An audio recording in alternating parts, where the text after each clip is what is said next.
حضرت امام حسین تشریف لائے، بچوں سمیت آئے۔ حور بن یزید ایک شخص تھا، حور بن یزید، حور بن یزید نام یاد رکھنا۔ حور بن یزید ایک مختصر سا لشکر لے کے اس نے امام حسین کو ایک جگہ پہ روکا، پھر دوسری جگہ پہ روکا، بالآخر تیسری جگہ پہ روکا تو امام حسین نے فرمایا جگہ کون سی ہے؟ کہا حضور کرب و بلا۔ فرمایا بس یہی خیمے لگا دو، یہی۔ حضرت سیدہ زینب نے پوچھا امام حسین سے کہ سارے زمانے نے روکا ہے، ٹھیک ہے آپ حق پہ ہیں، یہ بھی سب نے کہا ہے آپ حق پہ ہیں، پر روکا بھی سب نے، آپ روکے کیوں نہیں؟ تو ابن کثیر اور ابن اسیر لکھتے ہیں کہ امام حسین رو پڑے، کہنے لگے بہن میں رک جاتا پر میں نے رات کو نانا مصطفیٰ کو خواب میں دیکھا ہے۔ تو حضور نے فرمایا حسین اگر آج یہ رواج پڑ گیا نا یزید جیسے لوگوں کا تو قیامت تک پڑا رہے گا، پھر لوگ کہیں گے کوئی نکلا نہیں تھا تو ہمیں بھی نکلنا، پھر لوگ ظالموں کے سامنے گردنیں جھکانے کے عادی ہو جائے۔ میں کہتا رہتا ہوں، کہہ رہا ہوں، کربلا کی جنگ کفر اسلام کی جنگ نہیں، کفر اسلام کی جنگ نہیں کربلا کی، کیونکہ یزید تو بڑا پکا نمازی تھا، خطبہ دیتا تھا وہ تو۔ جب امام حسین رضی اللہ تعالیٰ عنہ نے کربلا کے میدان میں جمعے کا دن تھا تو یزید کے سامنے کو بات کرنی شروع کی، عمر بن سعد کے سامنے، تو عمر بن سعد کہنے لگا حسین زیادہ باتیں نہ کر، ہمارا جمعہ لیٹ ہو رہا ہے، جنگ کے لیے تیار ہو، فٹافٹ آ، اہل بیت نبوت کو قتل کریں گے اور قتل کے بعد پھر نماز پڑھیں گے اور پھر کہیں گے اللہم صلی علی محمد وعلی آل محمد، اسی نماز میں پھر درود بھی پڑھیں گے۔ یہ کیسا مرتبہ ہے، کیسا انداز ہے، دوستی قاتل سے بھی مقتول سے یارانہ بھی۔ حور بن یزید امام حسین سے کہنے لگا مجھے حکم ہے آپ کو روکنے کا، آپ آگے نہیں جا سکتے۔ امام صاحب نے فرمایا وجہ؟ زمین اللہ کی ہے۔ اس نے کہا آپ بیعت نہیں کر رہے، یزید کی حالات آپ کے حق میں درست نہیں ہیں، آپ نہیں جائیں گے۔ امام روک گئے۔ ظہر کی نماز کا وقت ہوا تو حضرت علی اکبر امام حسین کے بڑے صاحبزادے انہوں نے اذان ظہر پڑھی تو حور بن یزید کے لشکر نے امام حسین کے پیچھے نماز ادا کی۔ کہا بھئی تم مقابلے میں آئے ہو، نماز پیچھے پڑھتے ہو؟ کہا حضور مقابلہ تو تلواروں سے کر رہے ہیں پر ہمارا دل تو مانتا ہے نا کہ مصطفیٰ کا نواسہ بڑی شان والا ہے۔ حور بن یزید نے 3 نمازیں لشکر سمیت امام حسین کے پیچھے پڑھی ہیں، 3 نمازیں، ظہر اثر اور مغرب۔ پھر امام حسین کے سامنے شرائط پیش کی کہ آپ کو یہاں گھیر لیا گیا ہے، یہاں آپ بیعت کریں گے، یہاں آپ جنگ کریں گے، 2 ہی باتیں۔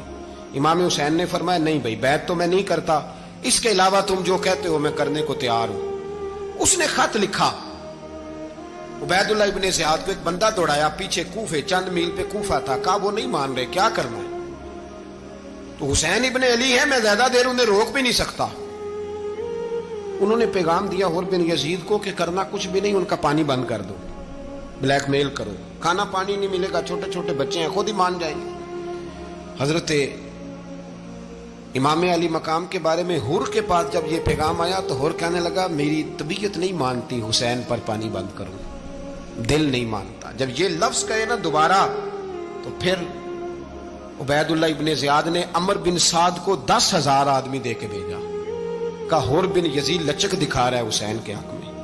ایک رے کا علاقہ تھا، بڑی وہاں فصل ہوتی تھی، لوگ کوشش کرتے تھے وہاں کا گورنر بننے کی، کوشش کرتے تھے۔ تو عبید اللہ ابن زیاد کہنے لگا تمہیں رے کی گورنری ملے گی، سب سے سرسبز و شاداب علاقہ، تمہیں وہاں کا گورنر بنایا جائے گا اگر حسین کے خلاف لڑو گے۔ یہ اتنی زبردست ہوتی ہیں گورنریاں کہ گورنریوں کے لیے لوگ نسل رسول کے خلاف بھی نکل آتے ہیں، یہ اتنی تگڑی ہوتی ہیں، اتنی جلدی وفاداریاں بدلتی ہیں۔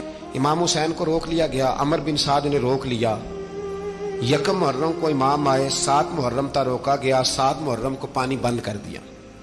جانور پانی پیتے تھے، گھوڑے پیتے تھے، کتے پیتے تھے، لیکن مصطفیٰ کے گھرانے کو پانی پینے کی اجازت، 3 دن تک پانی بند رہا۔ 9 محرم کو عمر بن سعد نے اور لوگ بلائے۔ شمر ایک بڑا سخت آدمی تھا، سنگ دل بدبخت، جس نے حضرت علی اصغر کے گلے پر تیر مارا تھا، وہ اور لشکر لے کے آیا۔ رات کو کہنے لگا امام حسین رضی اللہ تعالیٰ عنہ سے کہ بس بڑا ہو گیا، یہ 9-10 محرم کی درمیانی رات، یا آپ جنگ کریں گے یا آپ بیعت کریں گے، 2 ہی باتیں۔ امام حسین اندر گئے، سیدہ زینب سے مشورہ کیا، باہر آئے، فرمایا بات وہی ہے جو پہلے دن والی ہے۔ او بھائی بچے ساتھ ہو،